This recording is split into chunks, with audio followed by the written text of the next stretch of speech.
Okay, so this time naman ang aaralan natin or ang focus natin ay ang rhombus. So ano ba ang rhombus? So para maunawaan natin to at masagot natin itong questions na to, so kailangan na makagawa muna tayo ng perfect na rhombus batay sa kung ano ang definition niya at batay sa kung ano ang properties na meron ang isang rhombus. Okay, so gawa tayo ng rhombus na ang sides ay 8 centimeters. Okay, so gawa muna tayo. Okay. So 8 centimeters. So dito, saka dito. Okay, connect ko siya. Ito ay 8 centimeters. Okay, and then na may angle na 100 degrees. Okay. So, medyo komplikado.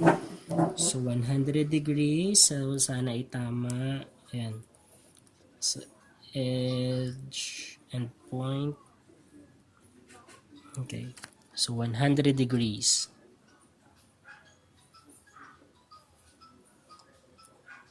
Okay. So, dapat ay dadaan doon. So, dito naman, kung 100 degrees doon, dito ay 80 degrees, the supplement of 100.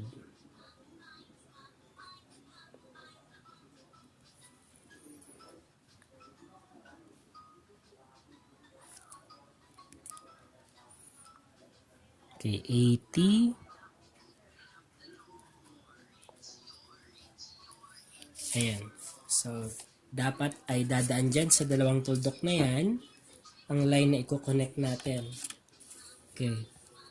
So, since by definition, ang rhombus, ang sides ay pare-pareho or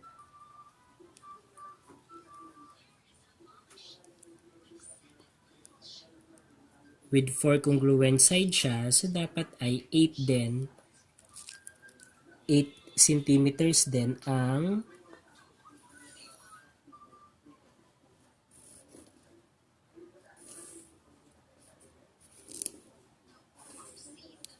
ayan. And then ito ay 100 degrees. Okay, ito din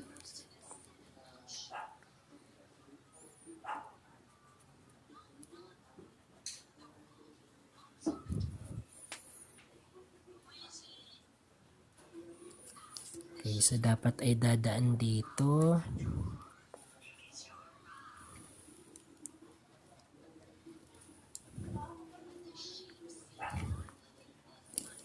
Ayan, so this is 8 centimeters. 8 centimeters. Ito naman ay 80 degrees. Okay, connect na natin ito. Malapit-lapit na tayo at sana'y tumama tayo.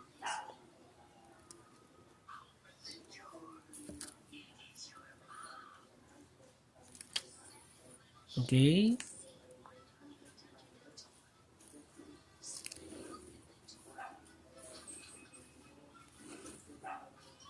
Okay, yan. Perfect. So, nakagawa tayo ng isang rhombus. So, eto isang rhombus. So, kung bakit siya isang rhombus? Kasi, ang 4 sides ay congruent. So, by definition, rhombus is a parallelogram with 4 congruent sides. So, 1, 2, 3, 4. So, 4 sides are congruent. So, 8 centimeters, 8 centimeters, 8 centimeters, 8 centimeters. And then, ito ay 100 degrees, 80 degrees. So, para makagawa tayo. Okay? And then, yung other properties na kailangan natin isaalang-alang. So, all the sides are congruent. So, by the definition of rhombus, opposite sides are parallel. So, kung ito ay rhombus A, B, C, D. So, we have opposite sides natin. Side AB and side DC are opposite sides. And they are Okay, so parallel daw dapat. So they must have the same distance dito sa isa and they will never intersect. So nakikita naman natin na parallel naman siya. Then AD is parallel to BC. So yan. And then, so each diagonal separates the rhombus into two congruent triangles. So ito kapag hinati natin to,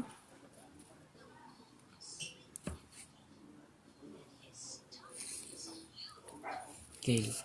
So, etong diagonal na to, dinivide niya ang rhombus into two congruent triangles. So, eto saka eto ay congruent to each other. So, congruent yan.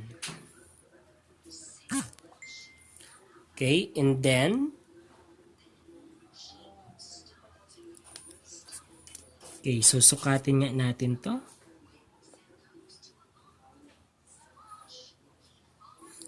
Okay, so kung titignan natin, ito ay 40 degrees. So, ibig sabihin ito ay 40 degrees din.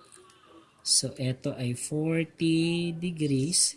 Ito ay 40 degrees din kasi that is equal to 80. Na? So, ibig din sabihin, ito din ay 40 degrees. Ito din ay 40 degrees. So, kung titignan natin by angle or any other theorem na gagamitin natin, yung dalawang triangle talagang to na nabuo after having the diagonal ay talagang congruent triangles siya. Ano po? So, eto correspond to this, eto correspond to this, and then this one is correspond to this. Diba? So, they are congruent talaga. And then another one, kapag gumawa tayo ng another diagonal dito, gawa tayo ng isa pang diagonal.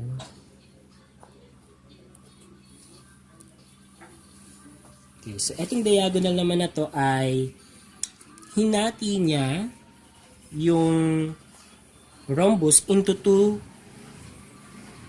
triangles din. So etong triangle na to at etong triangle na to at yung dalawang triangle na yun ay congruent din. Okay. So, tignan natin ang measures.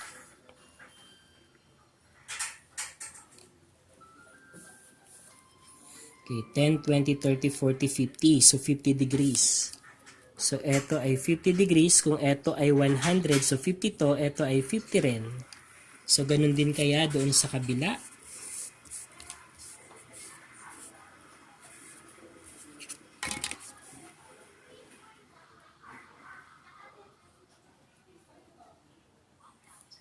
Okay, ganun din. So, 1, 2, 3, 4, 5. So, 50 degrees din. So, 50 degrees.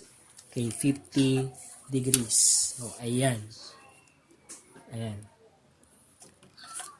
So, opposite angles are congruent. So, opposite angles daw are congruent sa rhombus natin. So, kung ito ay meron tayong 100 degrees, ito ay 100 degrees din. So, angle A and angle C are opposite angles and they are congruent. Angle D and angle B, so ito ay 80 degrees, ito ay 80 degrees din, they are congruent. So tama naman that opposite angles are congruent. Next ay consecutive angles are supplementary. Pag sinabing consecutive angles, magkasunod na angle. So angle A and angle B are consecutive angles. So kung ito ay 100, ito ay 80, pag inad yan, 180. So supplementary, tama naman. Kung ito naman ay 80, ito ay 100, pag inad yan, 180. So angle B and angle C are consecutive angles and they are supplementary. Since nandito siya sa rhombus natin. So ganun din ito, si C saka si D. So 100 plus 80, 180. Si D saka si A, 80 plus 100 is 180. Ayan. So, consecutive angles are supplementary. Okay, next. Diagonals bisect each other and are perpendicular. So, pag sinabing bisect each other, so etong diagonal AC ay hinati niya si diagonal DB. So, ibig sabihin, eto saka eto ay congruent. So, eto saka eto ay congruent. Hating-hati siya. Equally divided siya. Eto saka eto din ay congruent din at hating-hati din siya. Pero kay rhombus, we need to be careful. Kasi eto saka eto ay hindi naman magkasing haba yan. Kasi eto, mas mahaba yan kumpara dito. The diagonals in a rhombus ay hindi laging congruent. Ano po? So, hindi laging congruent. Magiging congruent lang yan kung ang rhombus ay isang square. Okay. So, tignan natin. Sukatin natin.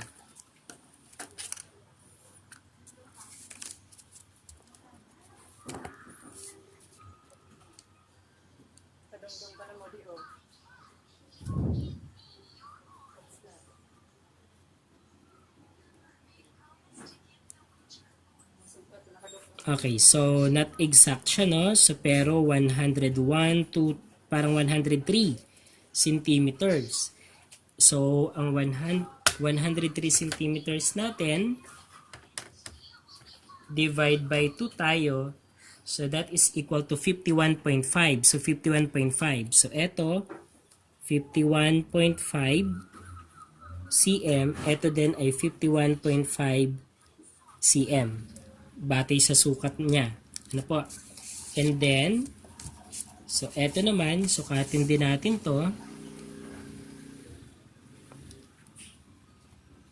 Ito naman ay 120. Okay, 124. Okay, 124 ba?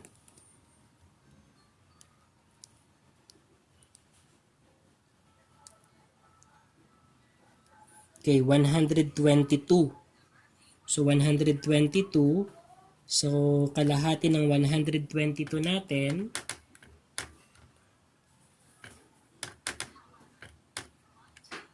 ay 61. So, makikita naman natin dyan na 61. So, ito ay 61 centimeters. Ito ay 61 centimeters. Dito, pinapakita na sa rhombus na to, ang dalawang diagonals natin ay hindi magkasing sukat. Pero, yung diagonal DB natin ay hinati niya into two equal parts yung AC. So, yung 102 centimeters hinati. So, we will have 103 centimeters hinati sa dalawa. Kaya we have 51.5 centimeters, 51.5 centimeters. And then, eto naman, yung diagonal DB naman ay hinati din ng AC. So, bisect each other. Kaya, eto equal part siya. So, 61 centimeters, 61 centimeters. Kasi meron tayong 122 centimeters na haba ng diagonal DB. So, dito, ang dalawang diagonals ng rhombus ay hindi congruent. Pero, yung bawat isang diagonal ay hinahati niya into two equal parts yung isang diagonal. Yun yung ibig sabihin ng bisect each other. Okay, next ay perpendicular. So, perpendicular, pag sinabi naman natin perpendicular ang diagonal, so ibig sabihin ito dapat ay nakakreate tayo ng 90 degrees. So, tignan nga natin.